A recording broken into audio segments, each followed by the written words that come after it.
All right, let's talk about Marx. Now, I think a couple points are worth making up front. One, smart is not the same thing as right, wrong is not the same thing as stupid.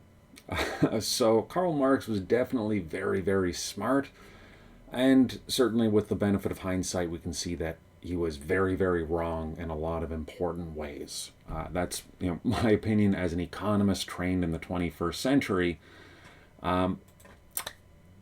Another related point, so one thing that Marx brings up that's important is he's bringing up the plight of people who are not well off.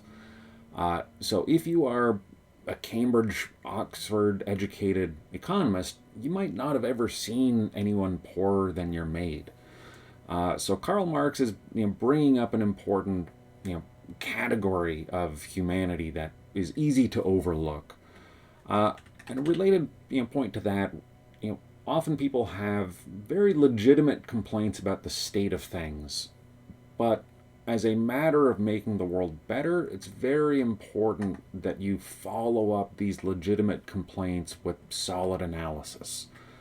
Marx, in some ways, kind of does a disservice ultimately. Not Marx, I shouldn't blame Marx, but Marxists, post Marx, kind of deserve a little bit of blame for distracting from more important things, things that would more directly address the plight of poor people.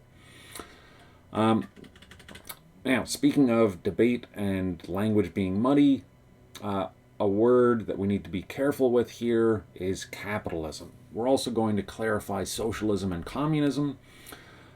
Capitalism as a word in 2023 basically doesn't mean anything anymore. Everyone uses it in different ways. There are some people who say, I like capitalism, and what they mean is something like this. And these people say, I don't like capitalism. They mean some particular aspect of the world that we live in. It's not a well-defined word in common parlance. So here we have to be very precise. Capitalism means a system of private ownership of the means of production. That's sort of the most important thing. So the means of production, these are factories, mines, land, labor. Now, of course, ownership of labor, it should be I own my labor, I don't own someone else's labor. So private ownership of the means of production and voluntary markets where we exchange the productive capacity of these factors in order to cooperate and build the economy that we live in. Now, what does it mean to own something brings us into a deep question, something that we're going to be better prepared to understand when we start studying institutions. So, the rules of the game. Another contribution from Marx, the superstructure, right, is essentially a vision of this. The superstructure includes the legal structure, but it also includes things like beliefs. So, okay, capitalism is private ownership of the means of production, and ownership means that we have some superseding legal order.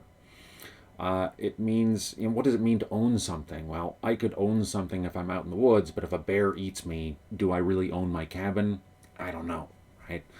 I own a piece of property in Patchogue, but if I tried to build a nuclear reactor in my backyard, I would find out that I don't own that property right. I own the right to tell people they can't be on my property. I own the right to sell my property. I don't own the right to drill down and make a mine. There are certain rights that I have, certain rights that I don't. Right? Again, institutions. We're going to be talking about this later. The idea of property rights are very, very important. All right, capitalism, a system of private ownership of the means of production. Ownership, let's put it at this point as it's a complex concept. It's not as simple as you own it and you can do absolutely anything with it. So we're going to run into some muddiness there, right? For some people, the idea of capitalism inherently includes a government that provides roads. For some people, that's a contradiction to the idea of capitalism. Even when we're trying to be relatively precise, it's still hard. There's still going to be some ambiguities in here. But capitalism is not just sort of this catch-all term that we're going to use to hurl our abuses at. We're going to be as precise as we can. All right, so Marx. Marx introduces a lot of energy to economics, but he doesn't introduce a ton of value to the discipline in the long run. A lot of what he has to say doesn't stand up. One thing that occurs to me in this chapter is if Marx was really right about exploiting workers, you'd kind of expect Harvard MBAs to be reading Marx to look for tips on how to squeeze out more profit from their businesses.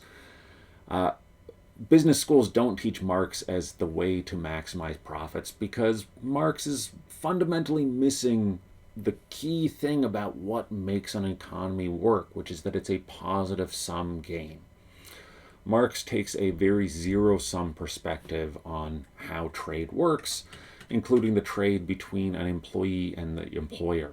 Right? So an employer is providing equipment, they're providing a working space, they're providing the inputs, they're doing the marketing, they're providing the engineering services, they're doing a lot of things that make the individual worker a lot more productive than they could be on their own. Now, of course, a lot of those things require different workers, so we could say, okay, well, the capital that's being provided by the factory owner, that's really just embedded labor. Well, yeah, maybe, right? There's something to that. More recent notion, capital as embodied knowledge, is another thing we could bring to bear here. So there's this research paper I read back in grad school, and the idea here is that capital's tools, right? Capital's the things we use to make other things. Factory equipment, computers, 3D printers, bulldozers, right? All these things are capital. And capital allows us to produce more, right? It allows a worker to be much more productive than they otherwise would be. So if you want to dig a canal, you can take a bunch of workers with shovels, or you could take one worker with a bulldozer and get the job done a lot faster. Another thing about capital is that it embodies knowledge. It holds on to skills. It provides you access to someone else's brain contents. So as an example, before I had a beard, I used a Gillette Mach 3, which is really easy, right? One of these cartridge razors you get at the drugstore, you can just mash it into your face, and as long as you go in the right direction, you get a really good shave, right? A really smooth, close shave. Later, I learned to shave with a safety razor and a straight blade. The straight blade, like the barber uses, requires an enormous amount of skill.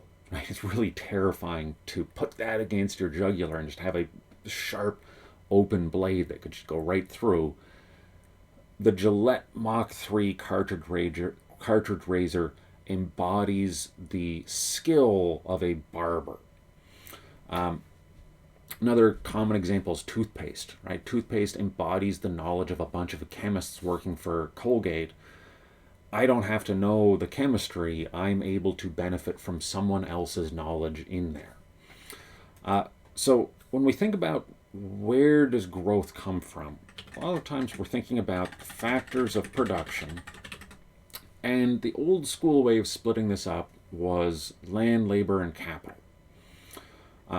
Land is the stuff we get from the earth. This is stuff we get out of the ground. Things that we mine we would count as being produced by the land. Labor is just human effort being applied to things. And then capital are the tools that we use. And as economics has gone along, one thing we've done is we've augmented the idea of capital to include things like human capital, right? So skills are a thing that make your labor more productive. But the thing is, it's hard to just commodify labor, right? Labor isn't all the same. The labor of a doctor is very different from the labor of me, is very different from the labor of a plumber, right? Which is why the plumber and the doctor make more money than me. Okay, so we have different human capital. That's one way to tell this story. But I think a better way, right? Financial, technological progress is all these different, takes different expansions of the land labor capital paradigm. I like this version thinking about matter, energy, and knowledge, right? So the doctor and the plumber have different knowledge. A plumber might have to use more energy than I do in my job, but not as much energy as someone digging a ditch, right? So there's different mixes of things that go into making the stuff that we get out of our economy.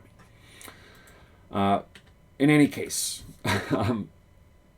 so for Marx, he's really focused on the labor, but the truth is, a factory is labor and capital being mixed together in a particular place on some piece of land, or it's a mix of materials being put together using energy and knowledge from workers and engineers, and knowledge that might be built into the design of the factory itself. Right? The large scale capital is embodying a lot of knowledge there, and that knowledge is magnifying the power of the workers. So it's not as simple as the workers produce the stuff and anything that doesn't go to the workers is being taken from them. The worker puts in their effort, and that effort multiplies the effort of the capital also, and so it's this multiplicative effect, right? It's more of both makes more of the output. Yeah, long story short, right? Marx is missing the positive sum aspect of the economy, right? The labor theory of value, again, this is sort of a refinement on what I'm talking about here. Marx's labor theory of value is that the value of something comes only from the amount of work it takes to make it. And so all else equal, we would expect something that takes more work to produce to be more valuable than something else, to have a higher price, to be harder to come by, to be more desirable, compared one against the other. And that's totally reasonable, all else equal. But one thing that the labor theory of value is missing is the value of the consumer also matters, right? So when we look at Marshall is bringing up this point of it's not supply or demand, it's supply and demand, right? Both are important. So you think about the work a plumber does, they can fix a toilet in less than an hour, and that provides an enormous amount of value to someone who otherwise has a broken toilet. The amount of labor that goes into that, it's not huge, right? But still, it's much more valuable than looking at the labor alone would lead you to believe. Related to this point of human capital, right? How do you compare labor is not a straightforward thing. So if you think about medieval feudal workers in a field, you can say, okay, there's a big strong guy and a little skinny guy. The big strong guy can provide 1.2 times as much labor as the smaller guy. Maybe, right? You can think about labor as being pretty commodifiable. But even so, you still have blacksmiths, you still have millers, you still have people with particular skills. It's not as simple as just saying labor is labor and we can have more or less, right? It's different kinds. It's different mixes of skills besides just brute force. So trying to attribute everything to labor, how much of it is labor versus how much of it is skills? Well, if it's skills, we're talking about human capital, and now it's not as simple to say there's the laborers versus the capitalists. All right, so speaking of which, let's clarify some language. So another thing that Marx got wrong, and this is a very 1800s thing to get wrong, is this notion of civilization as going through these inevitable stages. So there's agrarian society, and then you get feudalism, and then you get capitalism, and then you get socialism, and then you get communism. So it's an appealing theory that there's just some path, right? You start here and you end up somewhere else. But the truth is, evolution is a messy thing, and we could end up anywhere, right? It's not something where we're on a defined track. We seem to have had a general increase in the complexity of society, but it's not necessarily obvious if you were to try and take your perspective outside of history, outside of having a hindsight bias. It's not so obvious that there is a track that everyone necessarily has to follow. But let's talk about what these stages are: capitalism, socialism, and communism. So, like we said earlier, capitalism, we're thinking about this system. An important feature is that there is built up capital stocks. This is why Marx really likes capitalism, is it builds up the factories and the tools that are going to be used for what we really want, which is communism. Now, communism is not more extreme socialism. It's a very, very different thing. So, Econ Talk, kibbutzim. Sorry, I don't know my Hebrew spelling. Oh, here we go. So, the kibbutzim is this system of, let's see if this works, this system of organizing a small group of people around some productive processes in a share and share alike manner. This is as close in the real world as I know to proper communism as Marx envisioned it. So, communism, in Marx's view, is not a world where the government does everything. It's a world where we don't need the government. We just work for each other. And this is a really interesting insight in this episode of Econ Talk, a really interesting look into how a kibbutz feels. And as you might predict, it's got a lot of things that are missing from modern capitalism, but some of those things you kind of would prefer not to have. Everyone's in your business, you don't have much privacy, but you have a lot of camaraderie. You have people around you you care about. You're certainly getting something that we miss outside of this world. Another concept Marx gave us that I think is a good addition is the idea of alienation. In capitalism, where you are producing something in a massive division of labor, it's easy to be disconnected from the ultimate output, the ultimate production of your efforts. So communism, right, is kind of a utopian view, right? If you think about communism on a scale of millions of people, we can say it's utopian, right? It's a very nice sounding story, but it's not going to work. If it's on the scale of a couple hundred people, it's plausible, right? And different communes can trade with each other. Humans have done small-scale communes like kibbutzes successfully and continue to, right? Could everyone hack it in there? Would everyone like it? Probably not, but they're available. They are an option that some people participate in for periods of their life, and it's not totally unsuccessful.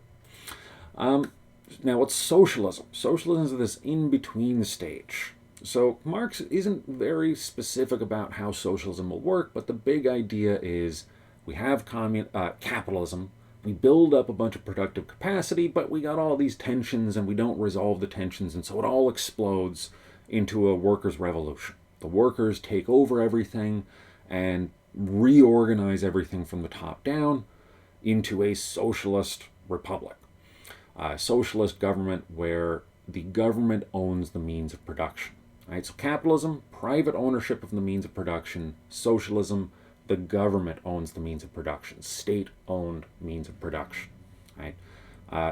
Thinkers in this space will talk about the state. We don't mean the state of New York. We mean the state as in the government, the nation state. So under socialism, we have a government that controls everything, and hopefully the people control the government.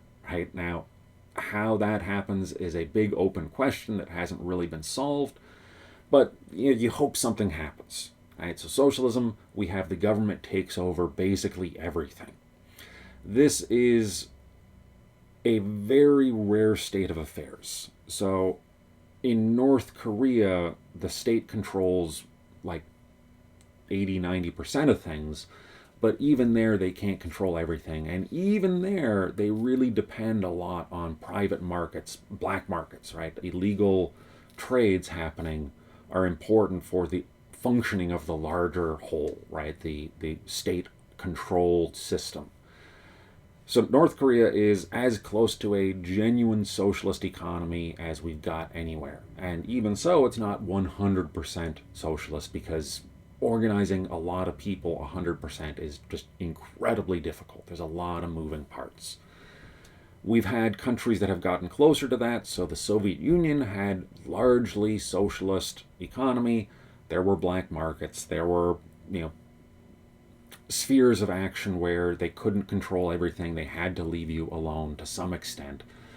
But it was very top-down control, right?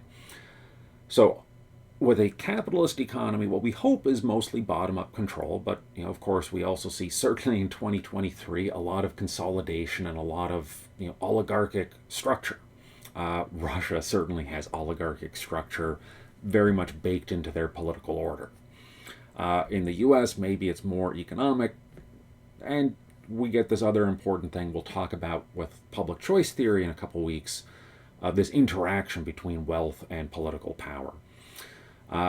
So we kind of have these two contrasting views, right? At least in the sort of ideal, right? So again, like I said, capitalism means a lot of things to a lot of people. You can add a lot of modifiers. You can say crony capitalism, you can say eco-capitalism, whatever, right? There's all kinds of clarifications we can make because it's a big open-ended realm of possibilities. What does it mean to have private ownership of the means of production? Well, is it still private ownership if there's only one person who owns all the means of production? Well, things get fuzzy, right? Things get fuzzy a lot quicker than only one person owns things. But in general, right? Private ownership, right? So you own your shop down in the corner. This guy over here owns his business. This woman over here owns her farm. We all own stuff, right? In a decentralized fashion, and we use markets to coordinate our cooperative activity. Right? That's sort of the ideal. Marx points out these tensions. Now, some of the way he's perceiving these tensions don't really hold up to scrutiny because he's ignoring the positive sum aspect of the economy. But his idea is we're going to have these tensions and something's got to give. And he's not totally wrong there. We do see that things change since his time, right? So since the mid-1800s, we've seen a big growth in the government from something that was mostly about running wars into something that was about also social services. The government has grown, and some of that has been to provide genuine services to people who are not rich enough to buy the stuff themselves. That's a whole another big set of questions. I'm just going to breeze right over, but we have this general shift, right? He's not totally wrong. There is some response to the poverty at the very bottom. It's just not revolutionary, right? It's not as big and dramatic as he expected. Okay, so some other points. Big themes here. So one that is underappreciated is collective action is hard. Getting a lot of people to do something, getting 5 people to agree where to go to lunch is almost an impossible task. Getting all of the workers of the world to unite and to give up all at once and to say we're going to take over things, it's not a simple thing.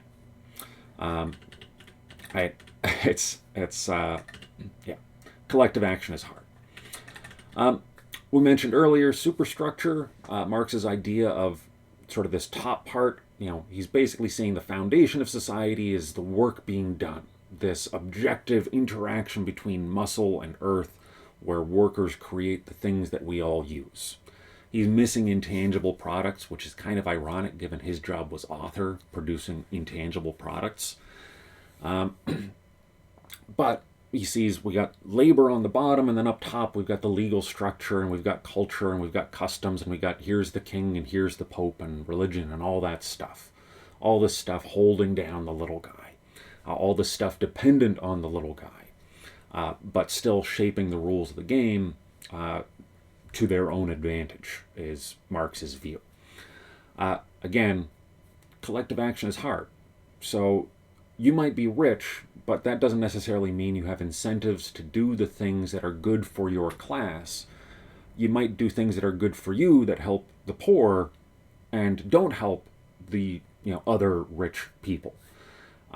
This is sort of a general lesson in economics of competition pushes us usually to better places, and usually it's the people interacting. So if you're a factory owner and you raise wages and that helps your bottom line, that helps increase the reliability of your production, that's going to make business harder for your fellow rich people. But you're not just going to go blindly and do the thing that's good for your group. You're going to do what makes sense for you, what's rational for you.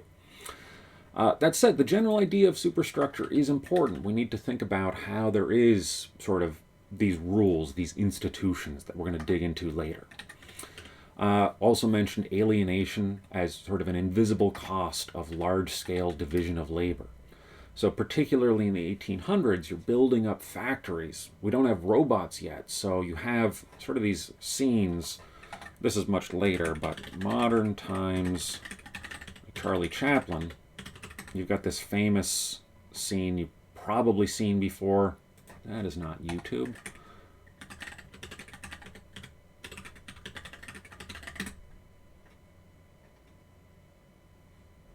Don't know what that was. Here we go. The famous factory scene where he's getting pulled all along through this. He gets sucked up into the machine. He's crazy.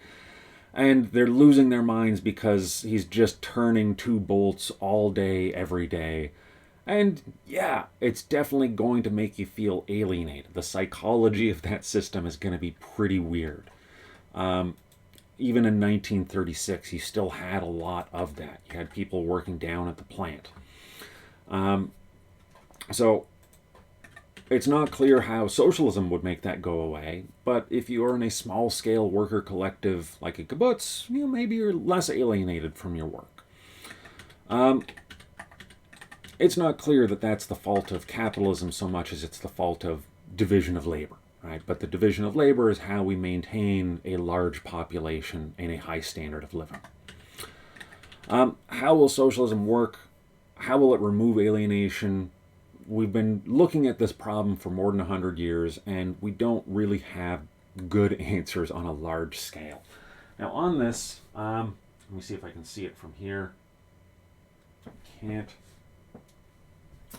Somewhere in my book, my bookshelf, is a book on the socialist calculation debates, which is a really interesting response to this promise of socialism.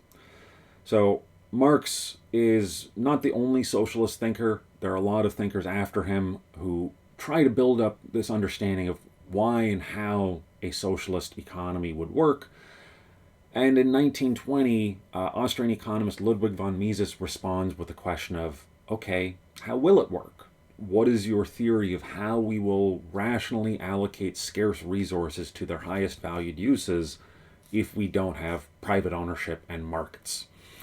And a lot of smart people worked really hard at trying to come up with answers, and so far not terribly compelling. In 2023, now I have a biased perspective.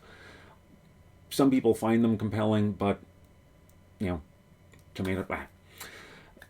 It's in terms of actual real-world applications, the kibbutz, I think, is our gold standard, right, for this prospect of trying to remove private ownership. And here it's just small-scale collective ownership. Not to say that there are things that the market does as well as alternatives, but in terms of theory, it's basically we have markets or we have politics. All right. Let me jump on to more objective ground. So an important shift in Marx's thinking that Buchholz points out is the difference between looking at absolute standards of living and relative standards of living. So let's close with a couple questions. After this video, think about these, debate these with your roommate, talk about them with your friends and family. Would you rather earn $100,000 every year, but everyone you went to high school with makes $400,000 a year, or you earn $60,000 a year, but everyone you went to high school with earns $40,000 a year, and assume the value of a dollar is the same, and think about what happens if you change these numbers, right? So for me, I would rather have $100,000 than $60,000, right? More money gives more options, but there is also this part of me that doesn't want to be the poorest person, right? I'd kind of feel better if I knew that I was well off, right? Well off. It's very natural to have this relative view of what makes you, happy. So that's one version. Another version of this question, would you rather be the richest person in the world in the year 1800 or maybe the bottom quartile today? What quartile do you feel like you're breaking even, or how far into the future or into the past do you go before you change your answer? So if you really feel like, I definitely would rather be the richest person in the world in 1800, I don't need an iPhone, I don't need penicillin, I'd rather be the absolute top in that period of history. Okay, well, what about 1750? Okay, what about 1700? How far back do you have to go before your answer shifts? Talk about that with the people in your life. It's good to think about, to what extent do we care about the absolute well-being, and to what extent does the relative affect us? I think on the level of individual rationale or individual psychology, the relative is more important. But if I'm going to, be the finance minister in some country and try to affect the economy, I might worry more about, say, bringing poor people from living in tenement houses to living in private houses and having access to medicine and good schooling, even if we also have Elon Musk. I don't know. All right, think about those. Discuss them on Discord, and I'll talk to you guys in the future.